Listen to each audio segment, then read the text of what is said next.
Hello and welcome to episode 114 of Magic Rays of Light, a podcast exploring the world of Apple TV and so much more. My name is Sigmund Judge and I am joined once again by a healthy and happy Devon Dundee. How are you, mate? Well, Sigmund, as you said, I'm healthy and happy. I'm excited to be here, ready to talk about Apple TV with you. How are you doing?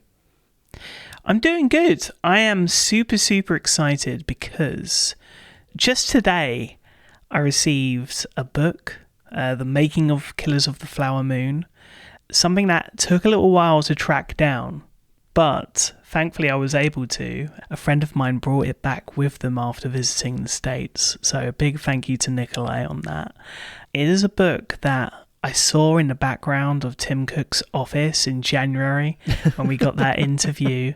And it's a book that was gifted by Martin Scorsese to the Pope, of all people.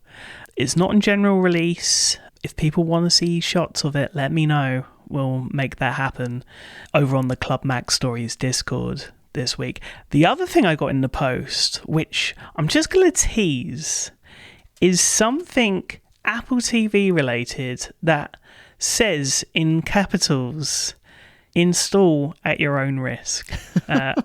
We'll leave it at that for now, but all of that excitement out of the way, we still have plenty of excitement in this episode of Magic Rays of Light. Not only are we going to preview the new Apple original series Franklin ahead of its debut this weekend, we're going to talk game emulators officially coming to Apple's platforms, and later we'll highlight Apple original documentary Girl State. But first, it's been a couple of months since I made the trip across the Atlantic to pick up Apple Vision Pro. You made what seemed like just as lengthy a trip, considering there isn't an Apple store near you, to pick up your Apple Vision Pro. I wanted to check in, really, and see how we're getting on, because it's been an exciting week. Before we started recording, we checked something out together, which I was able to check out the night before, which of course is Spatial Personas, which just absolutely blew me away. But first, how are we using Apple Vision Pro? I'd say the majority of people have said to this point, it is very much their entertainment device. And I was surprised in a conversation that we had building up to this episode that isn't the primary function for your Apple Vision Pro. So tell me a little bit about that. Yeah, so I kind of knew when I purchased the Apple Vision Pro that the entertainment aspect, while it was going to be awesome, it was not going to be something I would get to take advantage of a ton, because I have a spouse. We do most of our watching together. It would look a little bit silly for me to be sitting on the couch with my Apple Vision Pro and her watching on the TV. Not that I haven't considered it, but it's not something that we've tried so far. You know, we watch together on the TV, and then there are a few things that I watch on my own on the Apple Vision Pro, but for the most part, what I've been using it for is productivity, which is actually something I was really excited for and anticipating in the lead up to the Apple Vision Pro. Something I said actually on the podcast before Apple Vision Pro came out was that I would love the ability to just have a bunch of iPads floating around in front of me to be able to use my computer in that way. And that's exactly what I've been doing with Apple Vision Pro. I take it with me to work every day. I do a good bit of my work previously on my iPad Pro, and now I'm able to do it on Apple Vision Pro, and it's been really just incredible for productivity and especially multitasking in that sense, being able just to spread things out, see multiple things at a time, whereas on my iPad Pro, even hooked up to a monitor, there's only so much you can see at a time, whereas on Apple Vision Pro, you can really just, as much as you can imagine, right, you can start to spread out and really multitask. It's been amazing for that. It's been amazing for some of my personal projects as well, my own writing, some editing that I've been doing over at Mac Stories, proofreading articles and stuff like that. It's perfect for that kind of thing. So I've really been just getting a lot of work done on it. While maybe that's not as much fun as maybe the way some people are using their Apple Vision Pros, I personally have been getting a ton of value out of it in that sense. And honestly, now that I've gotten used to being able to spread out in that way, I get kind of frustrated on smaller screens now when I have to work on anything that's not as expansive as the Apple Vision Pro. I'm like, I wish I could see more things at once now. I just gotten used to it so quickly, and it just helps me so much with my productivity, and I'm loving it for that. That's really been my primary use case. Of course, I do still play games on it. I was playing Jetpack Joyride 2 on it last night and having a ton of fun with that because it's in 3D. And I do get lots of enjoyment out of it as well. But just as a productivity machine getting things done, I think it's actually been worth it in that sense too. So for those that don't know, your day job is working on the productions for a church, right? Yep. So I'm a creative media director at my church. I do lots of setting up presentations for events and creating graphics and communication, social media, website, stuff like that. So lots of cool digital stuff, and all of that I really can do on the Apple Vision Pro and get done that way, which is awesome. When it comes to the actual productions, once they're live, has there been any kind of thoughts of possibly bringing in like editing suites into Apple Vision Pro? We talked last week about the idea of pulling focus with a camera assistant. Has there been anything like that that's kind of come into your thought and maybe something that you might navigate in the future? I don't know. I've not gotten to that point yet. I think it's more of a social thing. I could definitely see where usually during a service, I'm sitting in the sound booth with at least 2, if not more, iPads in front of me doing different things. So I could definitely see where wearing the Vision Pro in a production setting would be helpful for me. But I think the social part of that is not something I've quite gotten over yet. But in the future, yeah, I could definitely see that coming in handy for sure. I think your use case has been quite different from mine, though. So how have you been using your Apple Vision Pro? I mean, the Apple Vision Pro for me has been a way of getting away, allowing myself to relax, which is definitely a focus at the moment. And so just using the environments for just having some peace of mind.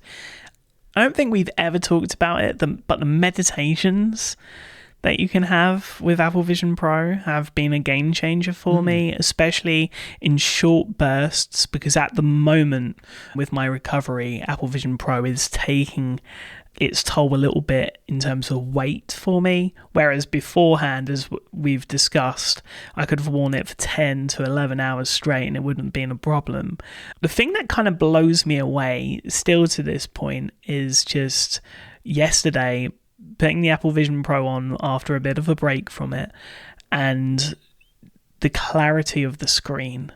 I tend to watch my films and TV shows, if I watch them on Apple Vision Pro now, not within an environment, or at least not at 100%. And I really try and get the screen to fit nicely into what I've got going on. The only thing, and I think it's a fair assessment early on, has been the fact that it's felt a little bit alienating, where of course you're doing everything by yourself, whether that's watching a film, whether that's working on podcast notes and that kind of thing. But that's all changed as of last week. And I am so impressed with this, and that is spatial personas. We got to try this out together just before the podcast recording and try a number of things out, and it really blew me away. But actually my first proper experience of spatial personas was someone sharing their live view with me via FaceTime, and they had just traveled to Philadelphia for WrestleMania this weekend, and they called me whilst waiting for WWE Raw to begin. That absolutely blew my mind. It got me thinking about shared experiences in that sense, but also, from a production point of view, this is a million times better than sending a photo to your director or your production manager of a potential location for shooting, because you can really explore the area and see what the potential pitfalls are. You can also look to see what the light is going to be like and what the constraints are there for shooting. So, I mean, checking out WWE Raw for all of a few minutes whilst a friend shared it with me was incredible, but I think the practicalities of spatial personas is pretty amazing. But from a technical point of view, we got to check it out. Spatial audio is a big part of spatial personas. Being able to share apps. It's really weird because when we record with a FaceTime feed. So we can see each other and we can react to one another and give each other cues visually as well as we move to the next segment. There's a connection that I feel like we experienced with spatial personas on Apple Vision Pro that you just cannot replicate on a traditional screen. Yeah, it's really interesting going from a FaceTime like you and I are having now into that spatial dimension with spatial personas. When I first saw that they were announced, I didn't really get how different they were. And then, you start reading about different people's experiences and seeing the videos. But then really trying it for yourself, it's just like unlocking a whole new world of being able to connect with someone else. You walked me through your studio with that same live feed view like your friend did with you at WWE. And that's a room I've literally seen photographed down to the studs and then built up step by step. Like I've seen every inch of that room before. You've sent me photos of as you were building it and putting it together, so I know all about it. But just to see you walking around it from your point of view, I learned so much about that space. I feel like I've been there, that I know so much more about it now and really can experience it from your point of view. It's amazing just having that extra dimension. And then in my own space, of course, I look to my left. When you and I were working on some notes together, we were able to look up at the notes, and I looked to my side and you were there, and it's like we were looking at the same thing. If I had a question, I could look over and kind of see your reaction to what I was saying, see your facial expressions, and we could make eye contact that persona way, but still it's a whole new dimension of being able to communicate in that way. And it really is just something special. I wasn't sure how it would be with the way that it shifts your perspective as you're doing different things. So when you're sharing a window, you're side by side, but then when you're just talking, you're face to face. But the whole system is so smooth the way that it moves you from one to the other.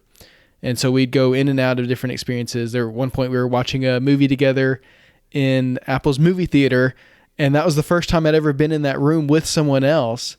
And it felt so much less empty with just someone there with you, and to be able to look over and see someone else's reaction as you're watching something together, to get just a tiny bit, not the full experience, but a tiny bit of that in-theater experience, right? Of being with a crowd of people and getting to react to something together. There's so much potential behind spatial personas, and this first version, which is still a beta, is so, I think, well done and really exemplifies so many different things that you can do with it, that I'm so excited about this technology, and I'm just so impressed with what Apple's done with it so far, and knowing that this is only step one. Yeah, I mean, I don't want to blow smoke, but I think there's such technological magic going on here. Mm-hmm. For it all to be happening in real time as well, that blows my mind. When it comes to viewing films and TV shows in those environments, of course, it's built off of the foundations of SharePlay, which was a feature that we were very, very excited for, especially when it came to Apple TV with its second iteration. And this is an extension of that in so many ways. The thing that I hope to possibly see is a way of being able to maybe save some of your loved ones so that you can maybe share experiences, maybe not in real time. I think I joked about the idea of having like 100 Eddie Qs in the theatre with you, right? I would love to, if I've interacted with friends and we've interacted with our spatial personas, I would like a way of almost collecting them. And even if I'm doing something by myself, being able to look over to a loved one and maybe see a reaction from when they watched it by themselves, if that makes sense. So you want to Animal Crossing your friends' spatial personas, basically. Absolutely. Yeah, I think that would be really, really cool. Because the one thing is like scheduling and getting it so that everyone's in the right spot at the right time to watch together. Maybe that is one thing that could come. Tim Cook was talking a few months ago about Apple Vision Pro and the idea of shared spaces, and we all thought it was a visionOS 2.0 feature that was going to come, and it blows my mind that we're already here with it, and I cannot wait to see what could be coming. One thing, though, that I thought was really interesting in terms of experiences and the hardware specifically was Federico Vitici's deep dive into the world of Etsy and modifications for Apple Vision Pro. We'll leave a link to the extensive article that Federico has written. Somehow he was able to get hold of the air cover from Infinity One way before me. Might be a European thing because I believe Infinity One is based in Spain. I should be expecting mine any day now. I'm really excited to check out what it is like to use Apple Vision Pro without the light seal and just see how freeing that is. But I think I'm going to wait until the European launch to buy a second solo loop band to try his double loop fit for the Apple Vision Pro. Is there anything that you're tempted to try, or are you happy with how things are now? I mean, we did already lay out a lot of money for this hardware. Well, as listeners will know, I've actually been on a bit of a journey of my own just with the Apple Vision Pro as it stands from Apple getting the fit just right.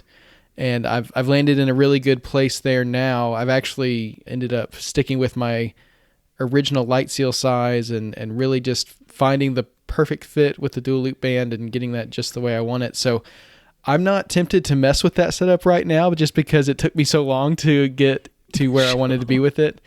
And I think that's just me. And, there's a very personal experience on my part, and I'm happy there. But I love seeing all these mods that people are doing and making it their own. And if you haven't seen the photos in Federico's article especially, you have to check those out because what he's put together is just incredible. But I'm excited to see what you do with it and hear your experience, especially from a watching film perspective without the light seal. That's going to be very interesting to hear about, I think.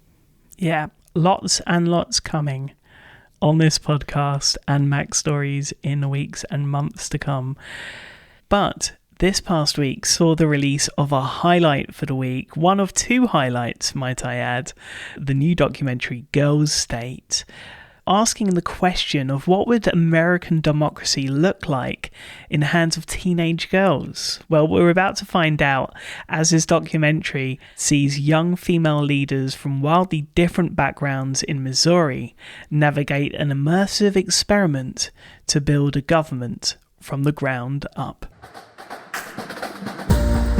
Girls' State is like high school girls who care about government. I think I'm gonna run for governor, Attorney General, Supreme Court Justice. Good luck. Elect you too. I'm not one to be left in the dust. We are all Americans and we all want the best for this country. Standing in front of this crowd of future leaders, I can say that God can save the world. Women will save America.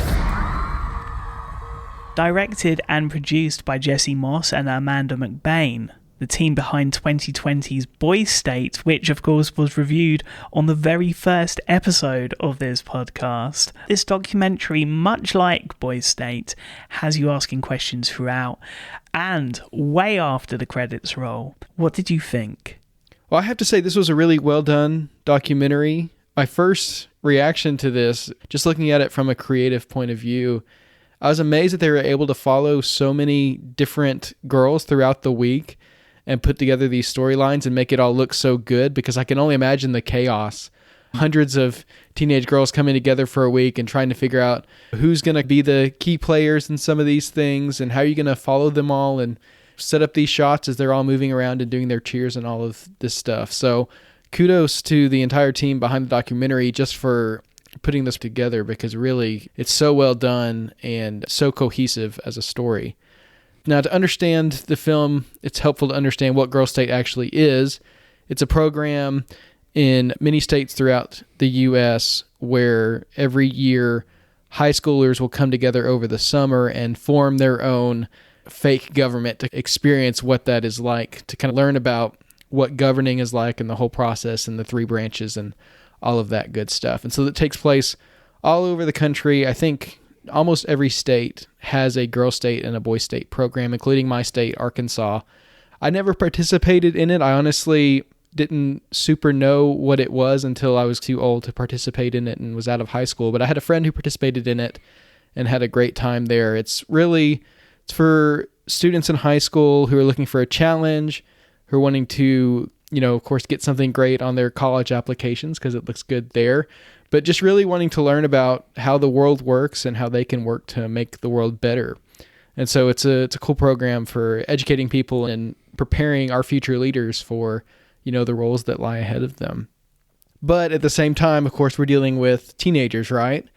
And so there's still all of these social dynamics at play as well. And so, you're voting, of course, for who's going to be governor and putting together your legislature. And so I imagine it must be hard for the people running this place to keep it from becoming a popularity contest, which we see in the film.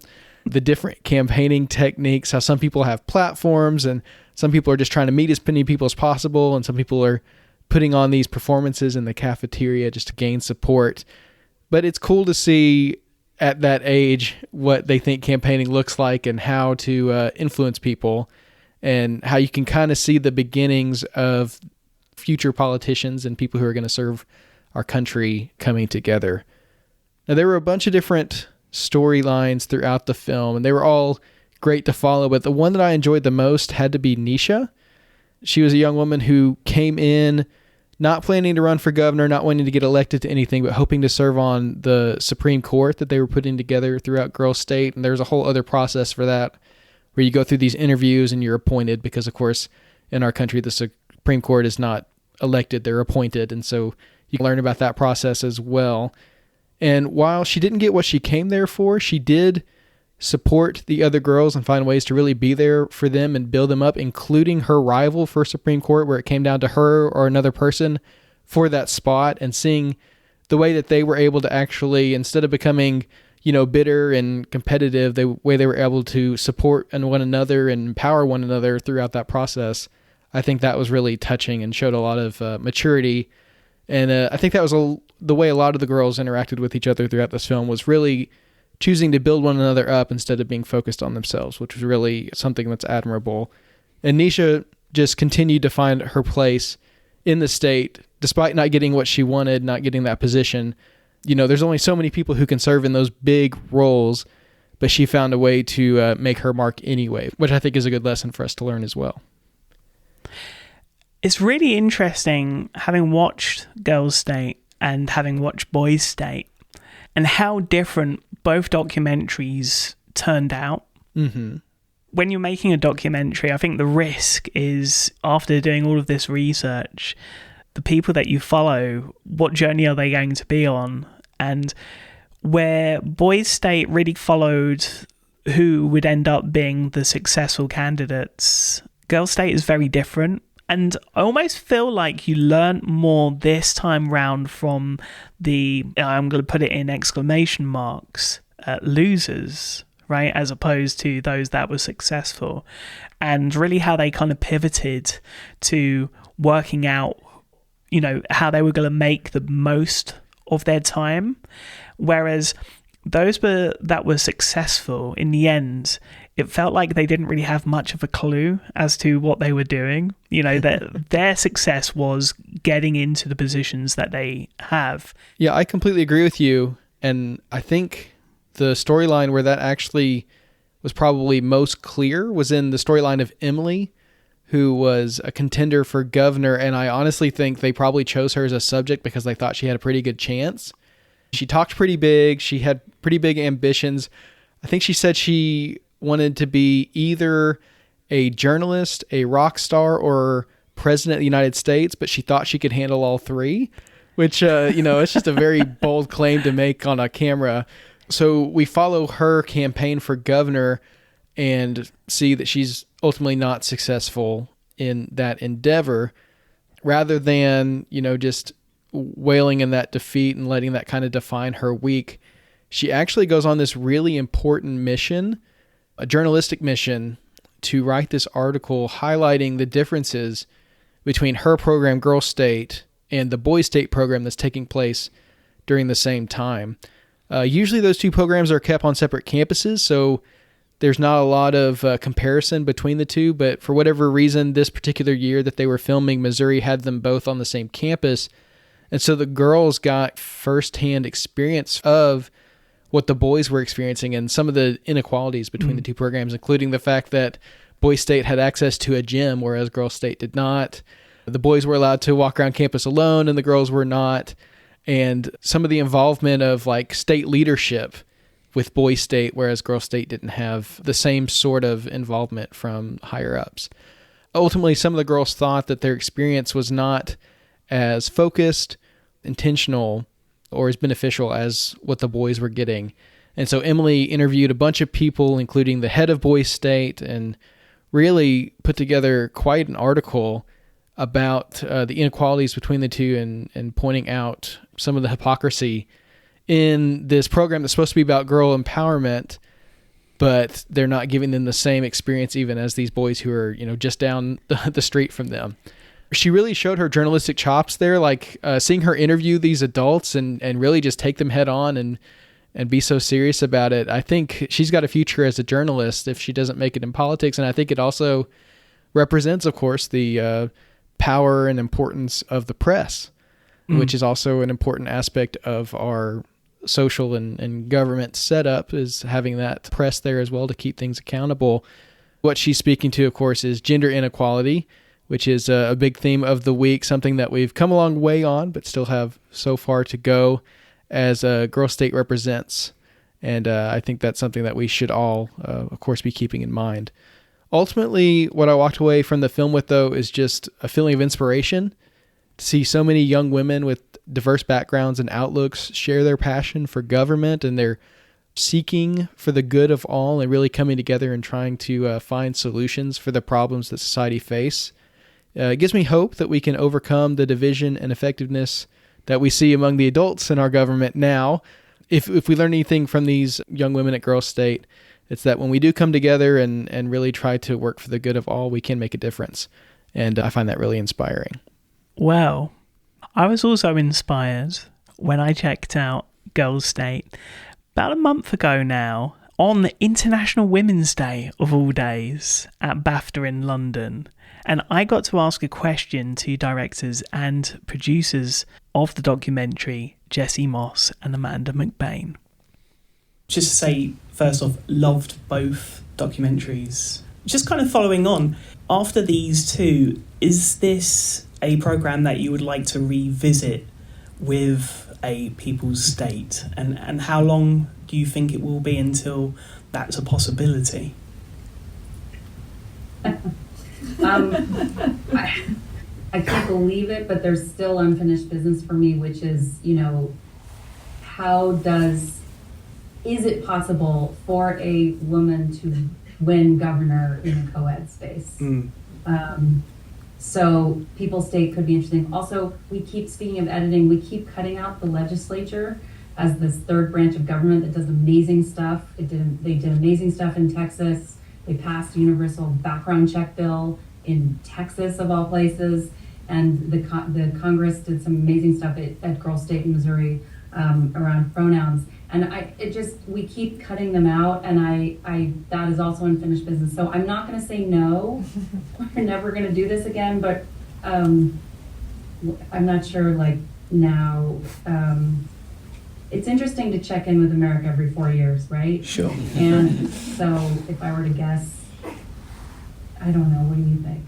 I mean, I'd love to I think we'd love to find another project with young teenagers, young people, and it's about democracy. I mean, the great thing about these programs is they're kind of out of control, and just to sort of be in an environment that's so freewheeling and sort of, I think that forces that forges that kind of transformation in people. That's what's hard to find in a way in such an intensive and finite period of time. And I mean, that's the great documentary work that we love to do, is to meet somebody at a transformative moment in their lives. And if there's a way to kind of alchemize all of those elements of democracy and young people and our political future and like wild unscripted filmmaking, then we're open to suggestion.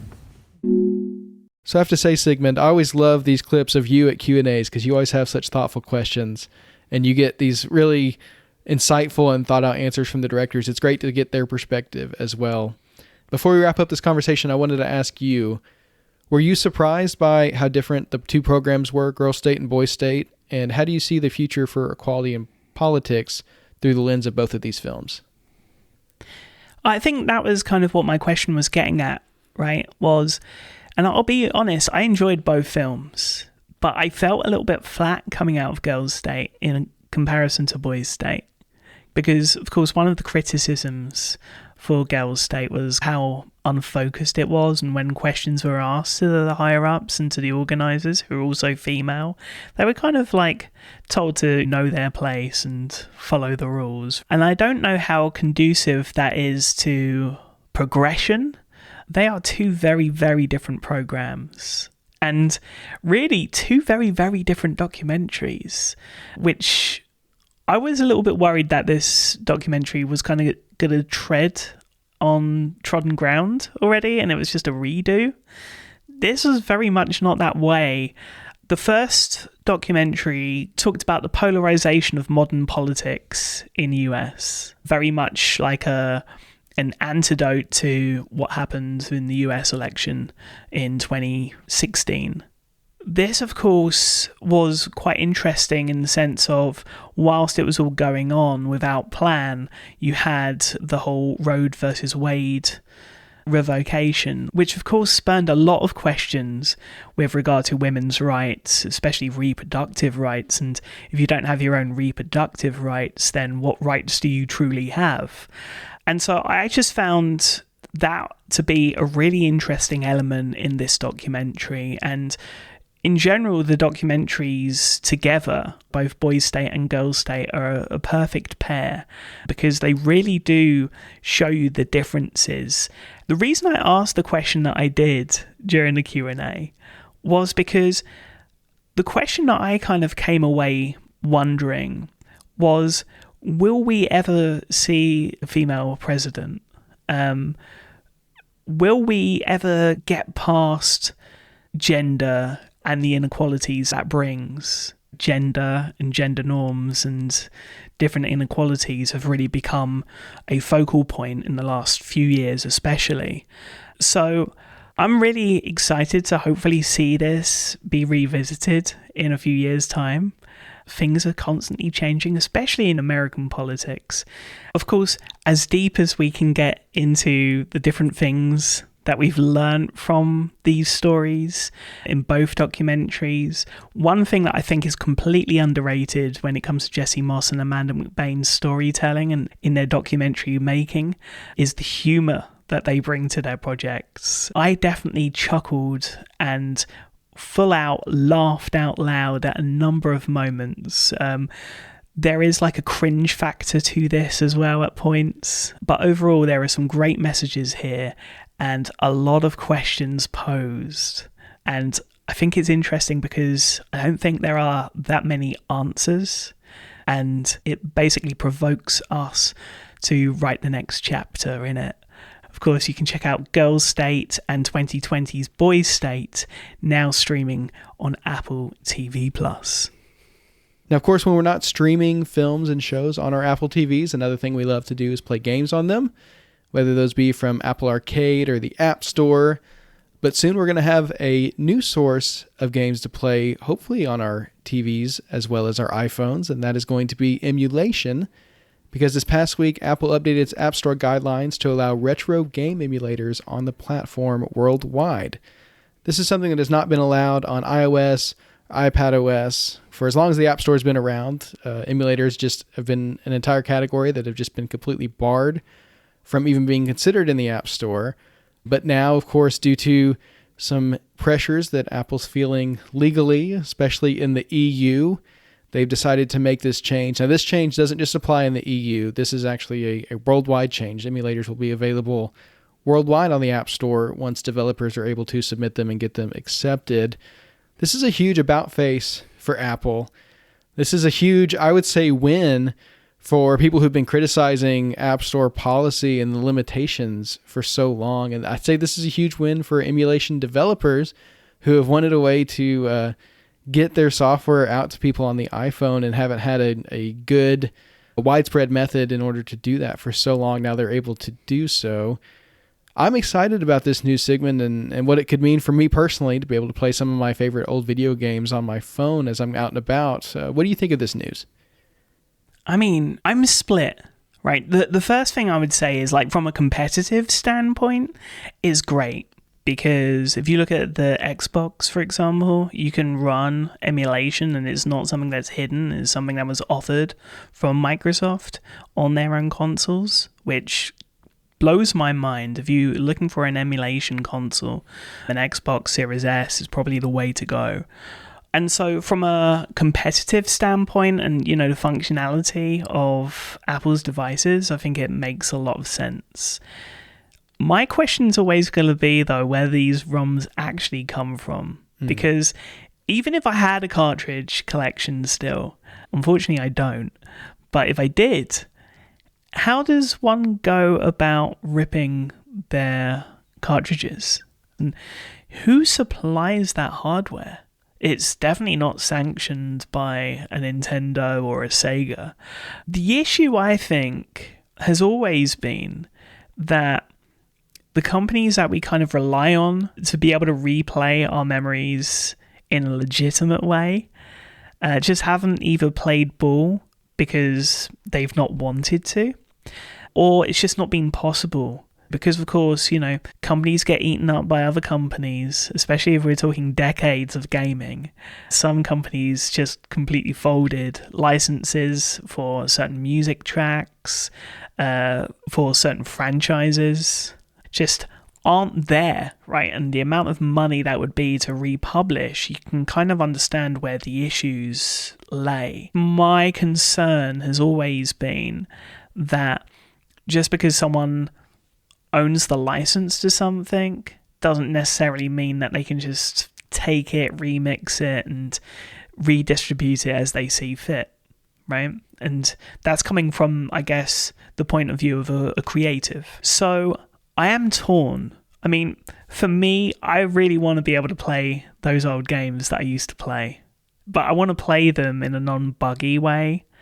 This may be the only option that I have to be able to replay those games and then introduce those games to new people, very much like I do with film, right? There is that limitation with especially console gaming where you have to keep all of your consoles and all of your games, and then as technology moves on, you need adapters and everything else, right? It's a nightmare. So this at least brings a simple way of being able to do it.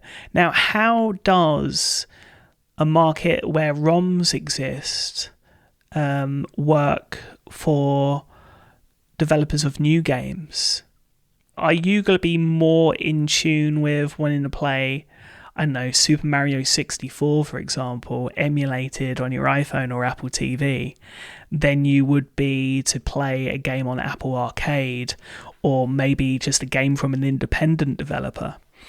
I think that is probably an interesting thing to think about in regard to the future. But one positive take I'll leave you with before you jump in, Devon, is, does this have a positive role in eventually getting Microsoft to actually bring their cloud streaming to iOS and everywhere else? Now that they are able to, they've decided they don't want to. So is there a positive there in the sense of we might be able to bring those core games from today to Apple's platforms as well? I could definitely see where cloud gaming services might see a move like this and think, okay, we've got to up our game and, make sure that we're offering the best and easiest possible experience so that we can compete with this new space within gaming as well. To me, what this really represents and hopefully leads the way for is just for Apple's platforms to be on the same level as other platforms like Android and Windows and even the Mac when it comes to gaming options. Of course, not all the same titles will be available across every platform, but to be able to have the full breadth of just options when it comes to native gaming, to subscription, to cloud gaming, to emulation, each genre of gaming has its fans, and I don't know. I'm not in the industry. I don't know exactly how all that plays out. And, of course, someone playing one type of game means they're not playing a different type of game. But I have to imagine that for people who love retro gaming and just really want to spend their time doing that, that has to be a factor when thinking about buying an Apple device that can't access those things. And so it makes it an option for them, and it really just makes the platform, again, just more on an even playing field in that sense with other platforms. And so we talk all the time about Apple and gaming. What are they going to do? AAA titles and GPUs and contracts with different developers. And this, I think, is a part of that story as well. It's just making those games, those options available to more people. And of course, the legalities of it all have to be worked out, and that's important too. But I just think that for people who love old games and want to have access to them on their devices, this is a win. And to me, that's a huge positive, and I'm excited for that. And I'm just excited that this is no longer going to be an asterisk on the platform in the App Store and something that people have to worry about. It does feel in a sense like it's one of those things that came super late and under immense pressure, and some people will say too little too late, but for me it's a win, and I'm excited for it. I think, given that for the most part it's the only way that we're going to be able to play those games from our childhoods again, it's a win, right? But I do have concerns just in the sense of how powerful these processors are becoming. How long until the iPhone or, the next M chip could quite easily just, play a ROM from a PS5 or an Xbox One or whatever comes next. And that's where I think there could be a Pandora's box type of problem here, because once the box is opened, it's very difficult to close it again. Yeah, and I think Apple's going to try to draw those lines. Those lines, of course, are fuzzy, but they're using the word retro game emulators in their guidelines, and they don't define a year or like a number of generations of consoles or whatever. I feel like the industry can dictate that itself in the terms of what the game companies are enforcing. You look at something like Uzu, which Nintendo recently shut down the Switch emulator, but they're not going after, Delta or, these more classic emulation setups. And of course the dynamics are different because there's different kind of economic forces at play, and games leaking before they're even officially available, which is a whole different scenario. But when you're talking about retro games and, games that have been out of print for however long, and there's really no economic chance for the game companies to make more money off of those particular titles, then I don't know. I feel like they can kind of work those things out within the industry without it being too much of an issue. And the further back you go, I feel like it's less and less of a concern. Well, whichever side of the fence you're taking on this, we'd love to hear from you.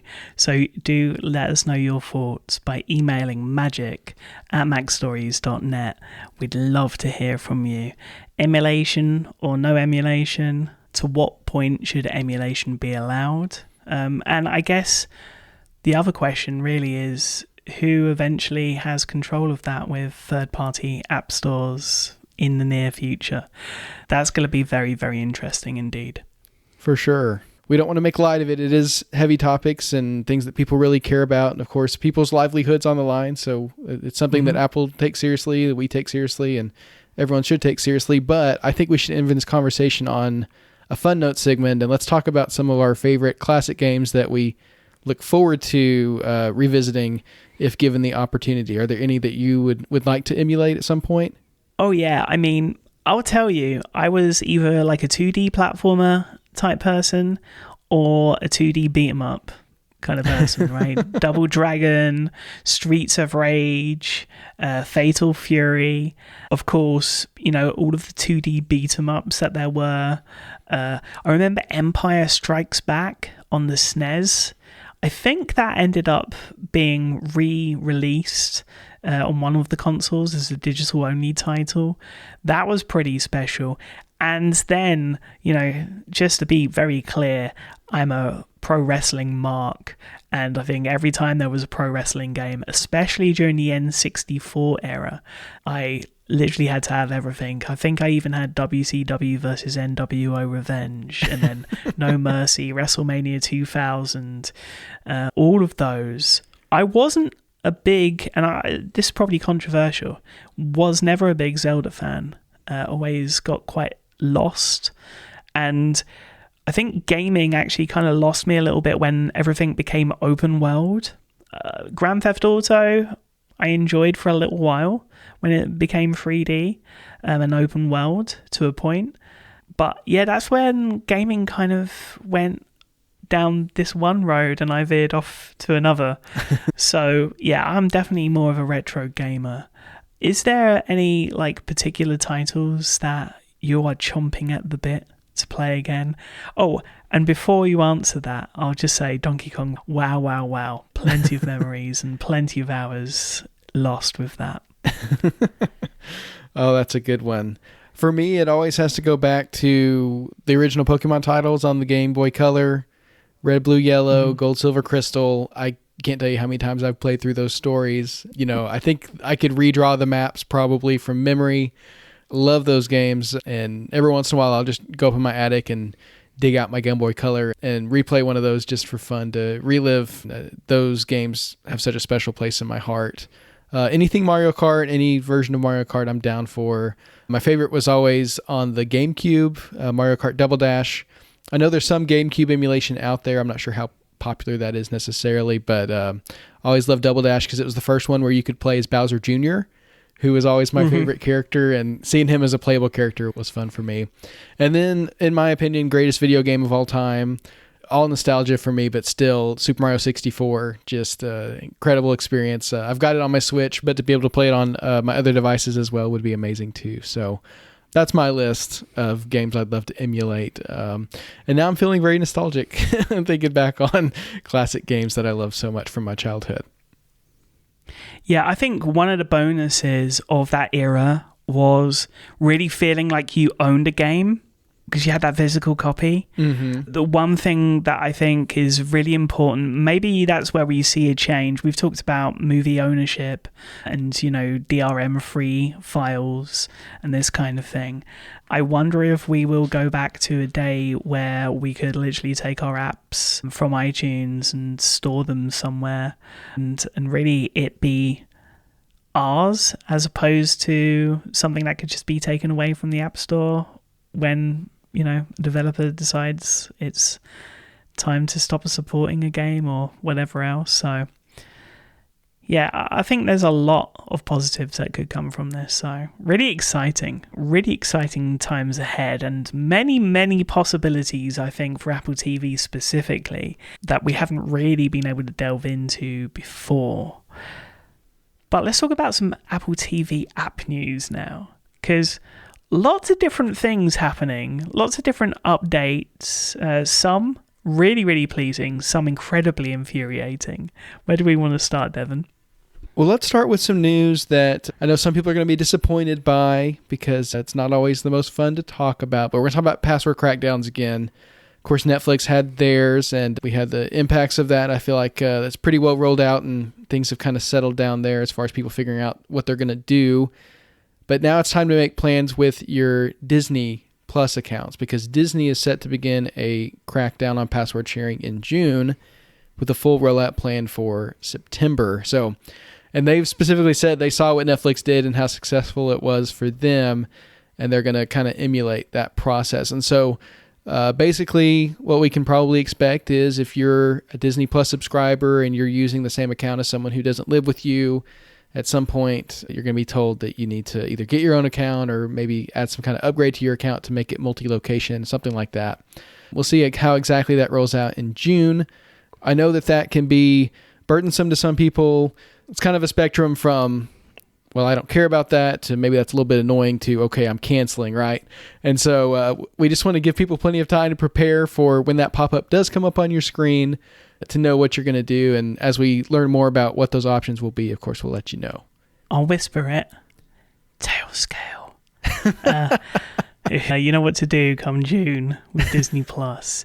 But that's still a couple of months away. So instead, let's talk about another service and some of your personal experiences with Paramount Plus, because you have quite the story. Twists and turns. I don't think I've seen a blog post updated as many times as your blog post over on your personal website. So tell me, what's going on with Paramount Plus and your personal subscription with that service? Well, I think I've shared part of this story on the podcast before. I was subscribed to Paramount Plus back when it was CBS All Access through Apple TV channels. Which I love because, you pay for it with your Apple account and then you watch everything through the TV app. It's a great setup. I really enjoyed that. Family sharing as well. Oh, and family sharing as well. Yes, of course. But at one point I signed up for a service called Walmart Plus, which is kind of a grocery delivery pickup type thing here. I live in the middle of Walmart country, and so it's just easier to get my groceries that way. And one included perk with that is that they give you Paramount Plus for free with your subscription. So I decided I was going to, of course, cancel my Apple TV channel subscription to Paramount Plus and then activate the Walmart Plus benefit, and then I'd still have access to the service. It would just have the ads. And so I canceled my Apple TV channel subscription. I waited for it to run out because, you have to wait for the month that you've prepaid for to run out. And then I logged into my account and it said I was still subscribed. And so I got on the Paramount Plus app and it let me watch my shows. And so I thought, okay, I'll just wait and see how long this goes. And eventually it'll run out and I'll be able to activate my Walmart Plus subscription. I didn't feel too bad because obviously I wouldn't be paying for it either way. Walmart would be paying for it for me. But still, it was just this weird kind of limbo that my account was in for over a year. I had access to Paramount Plus without a subscription. And every time I checked my account on Paramount Plus, it said, you're subscribed through Apple TV channels. You need to cancel or change through your Apple account. And then it would link you to the subscription page in the settings app. And of course, it says it's canceled there. So there's nothing I could do. It's really wild situation. Well, they seem to have figured this issue out because last week I went to watch The Equalizer with Queen Latifah, a show that I enjoy every week, and it popped up and said, you need to resubscribe. And I said, okay, they finally figured this out. And so I logged into my account. It said, you are not subscribed. And I was like, okay, so we finally got this Apple TV channels thing disconnected. So then I was able to connect my Walmart Plus account and get streaming again, which was great. I decided to share my experience on my blog because it's something I talked about before just to keep people updated. And I got responses from several people who said, oh, hey, I was subscribed through Apple TV channels and I got disconnected last week as well. And so this must be some kind of loophole that they finally closed in their back end, that anyone who was subscribed, or maybe not anyone, but several people who were subscribed through Apple TV channels and canceled still had access to this service for many, many months afterwards. And we all suddenly got cut off at the same time. So whatever connection it was they had between them and Apple TV channels and verifying that subscription seems to be fixed. Now, my complaint after having all this resolved was that I was on the ad tier. That's what Walmart was offering me. And to my understanding, there was no way to upgrade from Paramount Plus, the ad tier, to the Paramount Plus with Showtime with no ads. And I wrote that on my blog. I said, there's no way for me to upgrade. I just have to deal with these ads, which include ads when you pause the video, which that just kind of drives me crazy a little bit. You get the pop-up ad when you pause the video. That just, I'm like, okay, that's one step too far. I'm itching just at the thought of this, Dan. It was a lot. But someone else wrote in kindly and pointed out that in the intervening months, while I was waiting for this whole thing to resolve itself, they actually did add the option to subscribe to Paramount Plus with Showtime at a discount through your Walmart account. And so I'm back to streaming Paramount Plus, ad-free. I'm paying the discounted rate now thanks to my Walmart subscription, but all is good. I appreciate everyone for writing in and letting me know so I could update the blog post and share the right information. And really what this left me with was encouragement that these streamers are continuing to improve their tech stack, because we need those things to be as solid as possible if we're going to be streaming TV from now on. So anyway, that was kind of a funny little story of my Paramount Plus subscription and how it finally all got resolved. Well, one thing that is worse than pause screen adverts is probably an app just completely taking over the functionality of the Apple TV, especially when it comes to taking over from Apple's very own aerial screensavers, because we love them. It's a big part of the Apple TV experience. I was watching YouTube the other day and stopped watching the video. I was doing something else, and my Apple TV started showing a screensaver that I was like, this is very un-Apple. And then I realized YouTube have now brought over the screensavers that you would normally see from like a Google Chromecast when you are still on the YouTube app. And so that YouTube app is still active and completely overrides how the Apple TV experience has been from, the inception of tvOS to now, completely taking over. And I have no idea how this has been allowed to pass Apple's guidelines, because I'm pretty sure Apple don't want this to be the case. And I don't really understand what functionality it gives. Instead, it just takes away from the tvOS experience. I did look into settings to see if there was a way of turning the screensaver off. There is no way of turning off Google's own screensaver system on the YouTube app, and it is bewildering to me, if not a little infuriating. Yeah, this gets under my skin because, you have your settings in tvOS of how you want your screensaver to work, of what you want it to look like and how long you want the system to wait before it comes up. And you just expect that the system's going to follow that. And in every other app that you have, it does.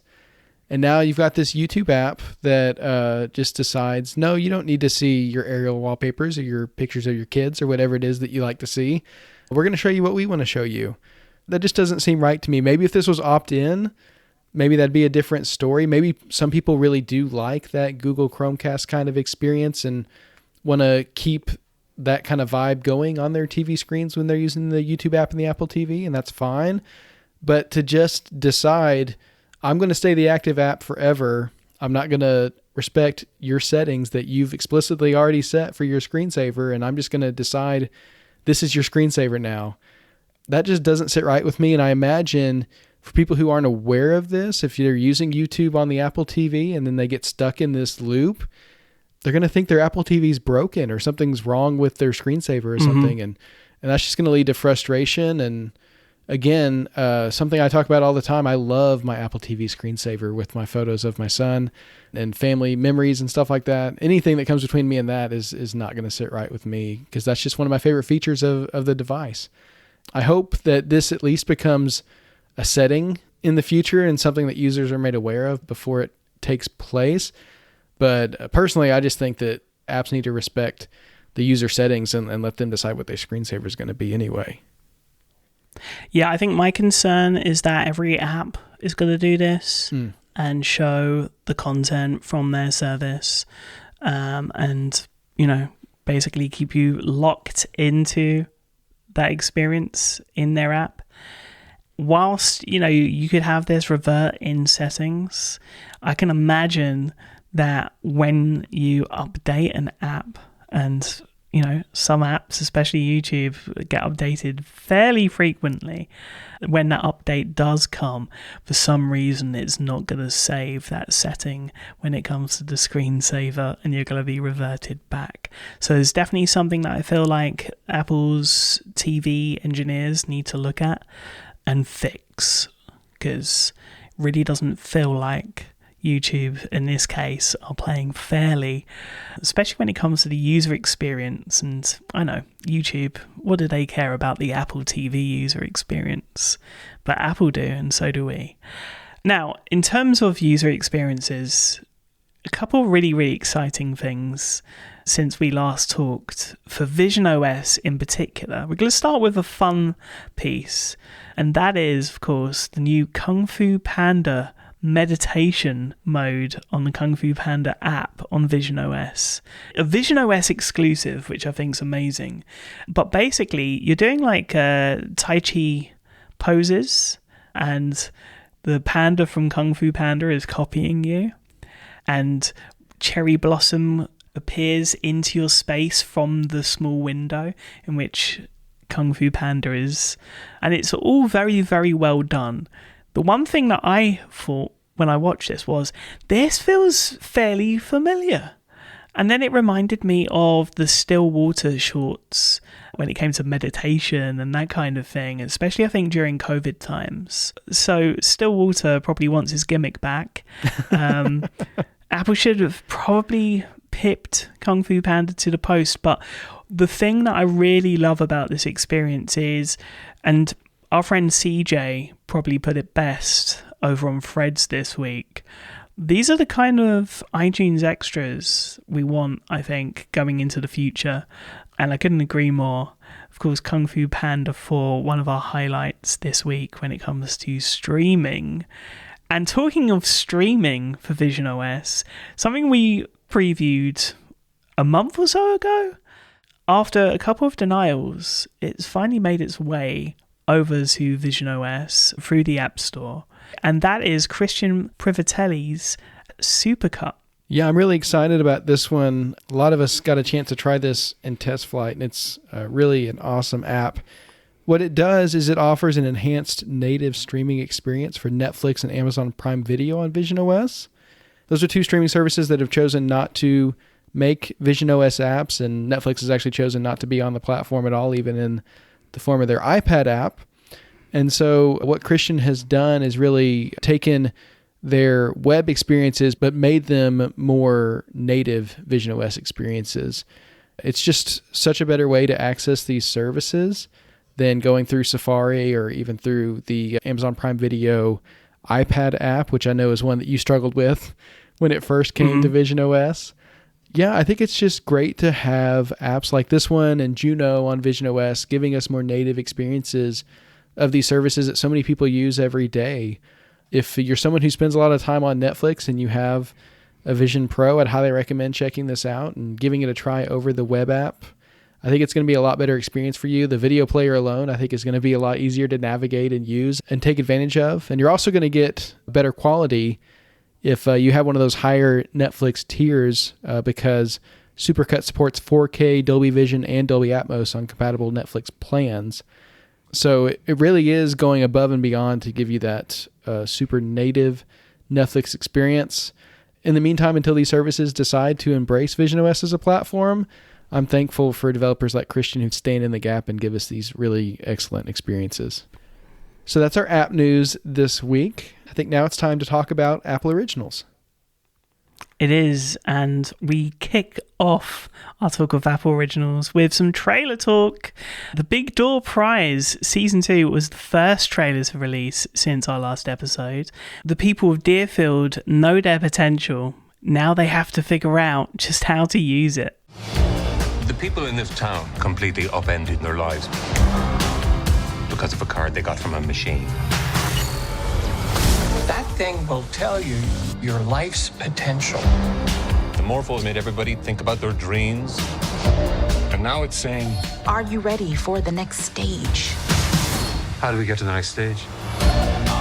Maybe this is something that you need to see about yourself. When you see it, even if you don't want to see it, you know exactly what it means.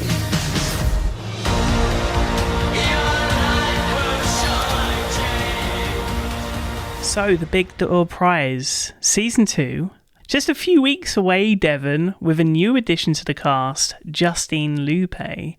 What did you think of this trailer? This trailer got me so excited for this second season. It looks like it's going to be absolutely wild. The first season I loved was its character-based approach, where each episode kind of centered on a different person and their potential. I'm interested to see if they're going to do that this season or if they're going to just mix things all in together, because there's so much going on this season. Of course, even just some of the artwork features Dusty seemingly entering a new relationship, taking a break with Cass, which is a very interesting move on the part of those two characters, but I think one that maybe isn't totally unexpected after seeing season one. Of course, you got Giorgio up to his usual antics. I can't wait to have more of him in my life, but I think the storyline I'm most excited to see pick back up in season 2 is Father Reuben and Hannah. Hannah has some kind of history with the machine that we don't totally understand. She seems to know more about what this next phase is going to be than anybody else, and maybe she can kind of lead us through it. But mostly, I just want to see what this machine's up to. I want to know what its ultimate goal is, how it knows all this stuff about these people, and where it's really taking them. So I'm so excited for season 2, and I can't wait to see what's in store. It returns on Wednesday, April 24th, with 3 episodes on Apple TV+. Now, the second trailer for this week is a trailer that was teased for a little while under the name originally Project Artemis, is Fly Me to the Moon, a sharp, stylish comedy drama set against the high-stakes backdrop of NASA's historical Apollo 11 moon landing. Brought in to fix NASA's public image, sparks fly in all directions as marketing maven Kelly Jones wreaks havoc on launch director Cole Davis's already difficult task.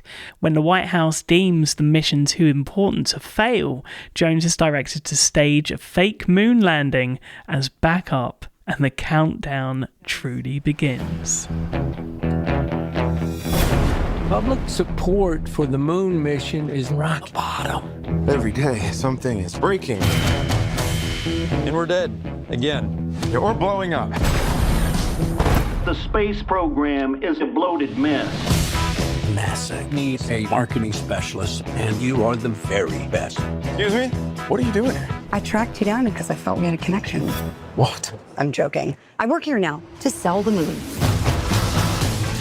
NASA's not something that you sell with a jingle and a slogan. When I'm done, those men are going to be bigger than the Beatles. Who is that? For me, this is very personal. He's got my name. You told me that your guys don't do interviews, so I had to hire new guys. I'm here for the casting. Who's he? You're a juicy part. 60 missions in Korea. I flew 52 missions in Korea. I flew 52 missions in Korea. How's that? What? Of course, starring the wonderful Scarlett Johansson and Channing Tatum, a story from Greg Berlanti. We heard so much about Project Artemis, but I don't really think until this trailer we had really any clue as to the tone or really the story surrounding this. I'm pleasantly surprised. How about you? Oh, for sure. I mean, when you hear space race and you hear who's involved and they're so hush-hush about any details, there's no synopsis or anything about this film, your mind just kind of goes wild with like what this could be. Could it be some kind of spy thriller, or could it be something super serious and dark? I didn't know what to expect at all, and then this trailer just kind of hits you upside the head with the humor from the very start, and not even just the humor but the charm as well, I would say. I love the tone that they're going for with this film. I feel like it's going to be very funny without being, too far out there with a film like this where you're tackling this huge conspiracy theory. I feel like you could really just make it like a farce, but that's not what they're doing at all. It's a balance that they're striking here, and I really like what we've seen so far. Of course, the chemistry between Scarlett Johansson and Channing Tatum, those are just two people that you can absolutely root for. I kind of think Scarlett Johansson, you kind of partner her up with like a brick wall and she'd have chemistry. Like she's just one of those actors who just works so well with other people. And this looks like the perfect role and the perfect combo for her. So I'm excited for that. I also think this is going to be just an incredible theatrical experience with the scale and the sets that they're doing. Of course, you've got the rockets and space itself. But then inside NASA, you've got them recreating all of that on their own sets, and you've got fake astronauts hooked up to pulleys. And I really just feel like this is going to be a film that fits so well with what Apple's doing theatrically, with trying to get their films in front of more people in that way. This is one that you're going to be able to laugh along with other people in the theater and just experience the grandness of it as well. I think this is going to be perfect to go watch at your local theater. Yeah, I definitely think this is one that Apple are looking to make commercially successful, as opposed to, an award contender. But maybe it could hit on both fronts. Personally, I just loved the way that the trailer tackled the niche conspiracy theory that it was all just filmed in the studio and never took place. especially loved the remark right at the end of this trailer about possibly getting Stanley Kubrick to direct. And that just made me giggle a lot. So yeah, really, really looking forward to this one. Also scored by Spider-Man Into and Across the Spider-Verse composer Daniel Pemberton. So that's really, really cool. And we have some first look photos courtesy of People magazine, which we'll have linked in the show notes. Fly Me to the Moon debuts in theatres July 12th and will come to Apple TV Plus at a later date. Now, talking of scores, a little tidbit. Martin Phipps' Napoleon score is currently up to pre-order on translucent red vinyl, which is special in its own right, but this is even more special because it is a strictly limited and individually numbered edition of just 500 copies worldwide, currently up for pre-order. We'll leave a link in the show notes, but of course you'll have to be quick in order to grab a copy ahead of its April 26th release. Now on to release news. We got news this week that a new 6-minute episode of Prehistoric Planet Immersive, set in Triceratops Forest, is coming to Apple Vision Pro next Friday, April 19th. This is super exciting. We've talked about this before, Sigmund. They had an episode 1 of all these immersive shows, but where's episode 2? Well, the answer is, here's an episode 2 for you. Triceratops Forest. I love the first Prehistoric Planet immersive video. I'm excited to see what they do with the second one. I do think it's interesting that Apple decided to put the runtime in the announcement this time around after the MLS video, just to kind of set expectations and let people know what they're in for. But honestly, I think for Prehistoric Planet Immersive, 6 minutes is about all I could handle of being in that dinosaur world before I would need a break anyway. So very much looking forward to this one on Friday, April 19th. Interestingly, the press release said 6 minutes. The listing in the TV app says 5 minutes. So either way, it's wrong, but 5 or 6 minutes. Yeah, really looking forward to this. I mean, honestly, Prehistoric Planet has just been an incredible part of the Apple TV story, and now such a seismic part of the visionOS story. Yeah, very, very excited for whatever could be in its future when it comes to production. But when it comes to production news, we start this week with some big news. Scott Derrickson's upcoming sci-fi thriller, The Gorge, will be headed to the big screen and Apple TV Plus later this year. It's written by Zach Dean and stars Anya Taylor-Joy and Miles Teller, with the upcoming feature said to mix romance and action in the story where two very dangerous young people who, despite the corrupt and lethal world they operate in, find a soulmate in each other. So a romantic action sci-fi thriller. Wow. And if that wasn't enough, the film is currently being scored by Trent Reznor and Atticus Ross, who recently spoke about their creative process on the project in the latest issue of GQ magazine. And one fun note to take away from this, so enamored by the project was Anya Taylor-Joy that she actually left Robert Eggers' upcoming Nosferatu project to join the Black Phone director's latest, the upcoming The Gorge. So really looking forward to checking that out.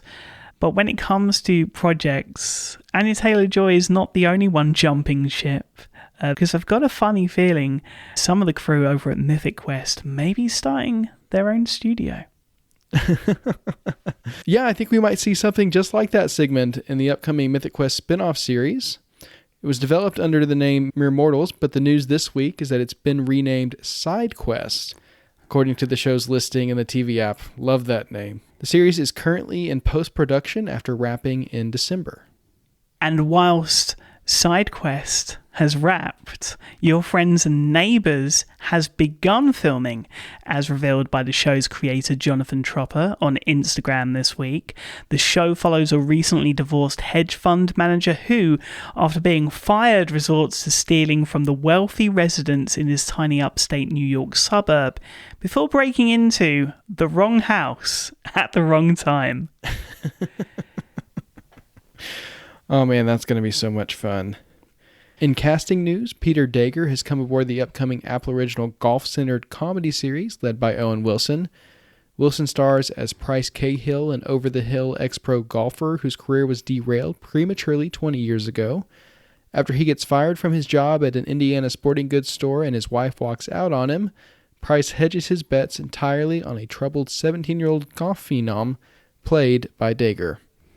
Also, 6 new cast members have joined Jonah Hill's upcoming Apple Original film Outcome. They include Susan Lucci, David Spade, Laverne Cox, Atsuko Okatsuka, Roy Wood Jr., and Kaya Gerber, who will be joining previously announced stars Keanu Reeves, Cameron Diaz, and Matt Bomer. Quite a cast for that film, I would say. Absolutely. Now, lots and lots to look forward to, but of course, as we do every week, we go through the Apple TV releases for the week. Starting with today, we have new episodes of Palm Royale. Such a beautiful, beautiful show. And when it comes to beautiful people, I mean, Ricky Martin, he's in his 50s, looking better than ever. Ricky Martin in good company on Apple TV Plus today, alongside Maya Rudolph in a new episode of Loot. So enjoying both, very, very excited for this week's episodes. On Friday, we see the streaming premiere of Apple original film Argylle. I think a lot of people are going to really enjoy that one. The free episode premiere of Franklin, the penultimate episode of Manhunt, and the season finale for The Reluctant Traveller with Eugene Levy, alongside a new episode of Sugar, which really seems to be quite controversial. People either love it or people indifferent, is what I would say. I'm definitely on the positive side of that argument. And of course, to round off things on Friday, we have Friday Night Baseball with Milwaukee Brewers at Baltimore Orioles at 7 p.m. Eastern, followed by Chicago Cubs at Seattle Mariners at 9:30 p.m. Eastern. Saturday and Sunday, the MLS Season Pass continues. Still rooting for Minnesota, Sigmund. They haven't had the best couple of weeks, but you know what? I picked my team, and I'm sticking with them. So best of luck to them, and of course, best of luck to all the teams this weekend as they go into their matches on MLS Season Pass. A fun extra this week, Fraggle Rock crossed over with Espa, which is a K-pop band. I was not familiar with, Sigmund, until they did this music video together, but they have a music video called Get Going, and it's quite fun. It's a catchy little song. You've got the Fraggles meeting up with this group on a rooftop and dancing, filming this music video. It's quite a bit of fun and a cool little crossover there. I'm not sure how that came together, but you know, those Fraggles, they get into all kinds of stuff. There's no telling where they'll end up. Well, a fun extra to round up what is an exciting week yet again for Apple TV. Of course, one of the releases that we mentioned coming on Friday is Franklin, with its free episode premiere. And ahead of this release, we have a preview. In December 1776, Benjamin Franklin is world famous for his electrical experiments, but his passion and power are put to the test when he embarks on a secret mission to France, with the fate of American independence hanging in the balance. You are. I am. Benjamin Franklin. The Congress has sent me here as a representative of the United States to enlist France in our war against England. America requires men, money, and arms. Without your aid, the United States will end before it has begun. Well, this is based on Stacy Sheaf's book, A Great Improvisation, Franklin, France, and the Birth of America. Stars Michael Douglas in his first ever period piece at 79 years of age, alongside Noah June, Thibault de Montalembert, and Danny Mays. Devon, you've had some fun with this. Tell us all about it. Yeah, for sure. I think it's an interesting pairing right now with Manhunt, kind of getting a bit of extra American history lessons on Apple TV Plus right now, which is cool, getting these different periods. I've enjoyed both series for what they are. They're quite different, though. I'd say that in comparison to Manhunt, if you'd enjoyed that so far, Franklin has a simpler structure, but a less straightforward story. And what I mean by that is that the narrative that Franklin is kind of stepping into is very fraught. The political landscape, he's representing this rebellious, what a lot of people see as a colony, not necessarily a nation, who are in trouble with England, obviously a very powerful force in Europe. And so he goes to France, where people have differing opinions, to try and ask for some help. And so as he's trying to navigate that, I think it's confusing for him, which makes it a little bit confusing for the viewer as well, but that's just kind of a part of the journey.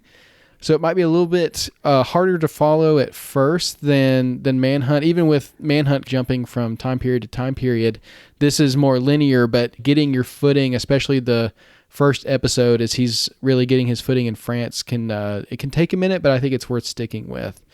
Now, I love Michael Douglas in this role. He shares both a gravitas and a playfulness with the historic figure that he's portraying.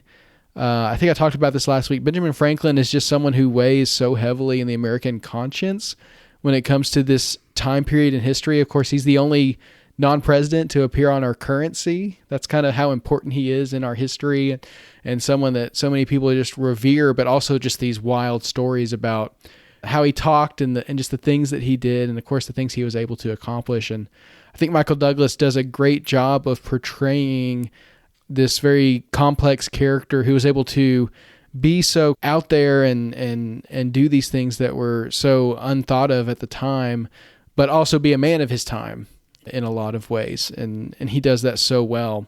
And I think that disparity really comes through in the relationship between Franklin and his grandson, Temple, played by Noah June. He brings his 17-year-old grandson to France with him on this dangerous political excursion as an educational trip for his grandson. Of course, that alone might be a questionable decision, but I mean, also just the trip of a lifetime for someone at that age. What's interesting about Benjamin Franklin is that he pushes the boundaries so much for his time in so many ways, but when it comes to his grandson, he becomes very cautious and even conservative when it comes to what he does, to his prospects, to his education and things like that. He becomes very old school when it comes to Temple, which is interesting, and it creates this conflict. Of course, Temple's trying to chart his own path. He's in this new place. He's with these people who don't know him. He wants to be his own person. He doesn't just want to be Benjamin Franklin's grandson, right? And so that conflict becomes very apparent very early on, and it becomes an important part of the story as Benjamin Franklin's dealing with these huge questions of independence and funding and ammunitions for his country. He's also dealing with this teenager that he's responsible for. And so it makes for some interesting situations for him. Ultimately, of course, what's at stake is the success of the American Revolution, and there's lots at play here. There's international politics, there's personal loyalties and favors, there's threats, and even some romance and jealousy thrown in there. And all of this is in Franklin's hands, and he's got to navigate it all. And that's what we're going to see throughout this season. I've seen these first 3 episodes. I'd say they're a lot of fun and really set up an interesting and enjoyable adventure for Franklin in France for us to watch. And so I'm interested to see how it goes. Of course, knowing just the very broad strokes of history, we know kind of how it ends, but how it gets there, I think, is going to be a very interesting journey. Really well summed up, Devon. Cannot wait to check this out when it comes out on Friday. Of course, at the beginning of the conversation, you talked about the similarities between Franklin and Manhunt, which is one of my favourite shows on Apple TV Plus right now. Cannot wait to talk about that soon. Eventually, Manhunt goes down a contemporary point of view. But I'm interested to know if you drew the comparisons between the fundraising of Franklin and his help towards the French Revolution and what's going on in politics today with the US and Ukraine, and if you saw any real connection between the two during your run through of the first few episodes. Well, it's an age-old question, right? When do you intervene, and how, and at what cost to yourself, right? That's kind of what the French people are having to face in light of Benjamin Franklin's visit to them. And there's so many different responses to his request for aid. The official response from the king is kind of, we're not going to waste our money on something that has nothing to do with us. But then there are those within France who want to stick it to England and are willing to, kind of use the United States as their method or puppet to do that, right? And kind of see it as a means to an end. And then there are those who really do believe in the cause and the things that are being fought for and the ideals of liberty, and who are kind of unselfish in that way, wanting to help not for their own gain, but really for what they believe to be the common good. And, I think that there are some of those same questions today, people who try to use different situations and funding for their own gain, and some to kind of spite other people, and then others who are more focused on other concerns or, looking within and things like that. And then, of course, the contingent who are the true believers and want to help and are willing to sacrifice in order to do so. I think we have plenty of that going on right now. And again, it just kind of speaks to the timelessness of these issues and the ways that they can become so complicated. And you think something that in your eyes should be so straightforward and ideals that should be put forth and would make the world better, can get entangled in so many different other concerns and red tape, even, just checking the right boxes and getting the right people to sign off on it and things like that. And so, I could definitely see how there's some parallels there. I think we'll have to see the series through to see how exactly that connects to our real world, but definitely a concern that's still going on today. Well, another important story that until now has yet to be told. Franklin debuts this Friday with its first 3 of 8 episodes on Apple TV Plus, and it comes highly, highly recommended. As we do every week, we end with our Up Next picks direct from our Apple TV Up Next queues. Devon, what have you got for us this week? This week, I want to recommend a docuseries on Max called Quiet on Set, The Dark Side of Kids TV. This actually aired on Investigation Discovery here in the United States, which is one of those channels that got brought into Max during the Warner Discovery merger. But it actually does fit really well on Max, I think, as far as quality and the content. I was drawn to this series because I was a huge fan of Nickelodeon growing up. That was like a huge part of my childhood, was turning on Nickelodeon and watching all these classic TV shows that always meant so much to me, and seeing all these kid actors performing and doing their thing and being so inspired by that and thinking, I can go out and perform and do stuff like that too. And I think that was really incredible. But unfortunately, there were some things going on some of those sets that were not so seemly and, that really stood in stark contrast to the joy that we saw on the screen. And unfortunately, child actors who went through some things that no child should ever have to go through. And so what this docuseries does is it goes behind the scenes of some of those shows and speaks to people who were there and lets them share their experiences, some of them for the first time. Some of them have been trying to share their experiences for some time now, and this is really putting it in the limelight in a way that I think we haven't seen before.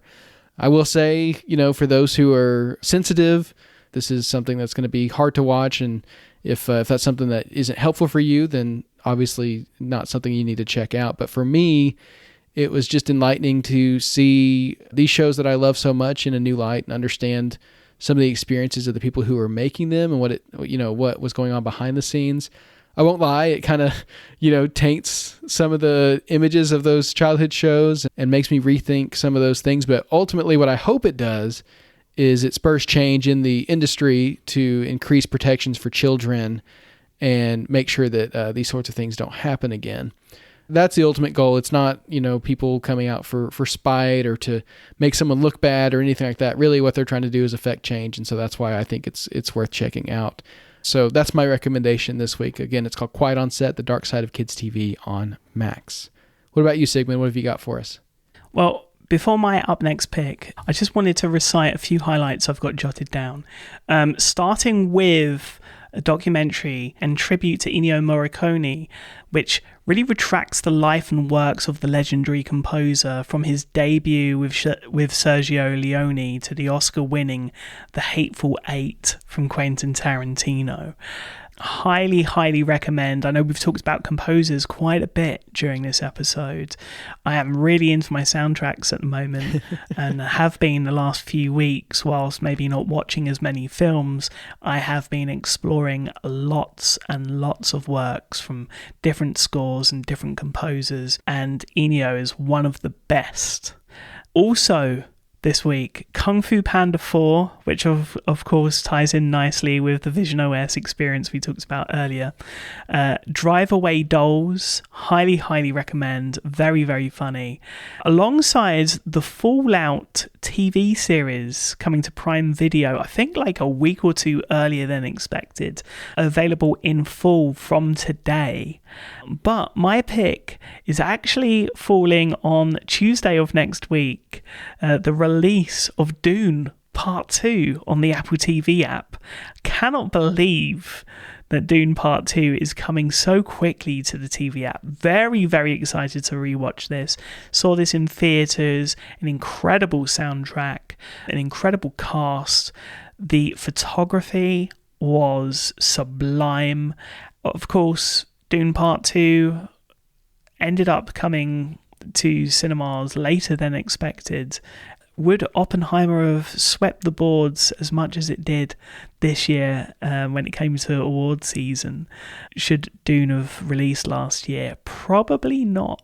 That's how great I think this is.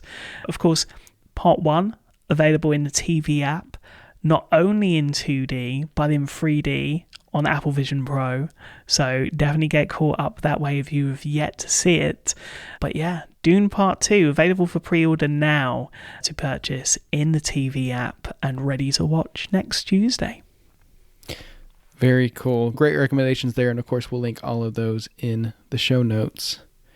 And with that, I'd say we're done for this week, Sigmund. Thanks to everyone for listening. Of course, we always love to hear from you. So leave us a rating and review in the Apple Podcast app. Let us know what you think about the show.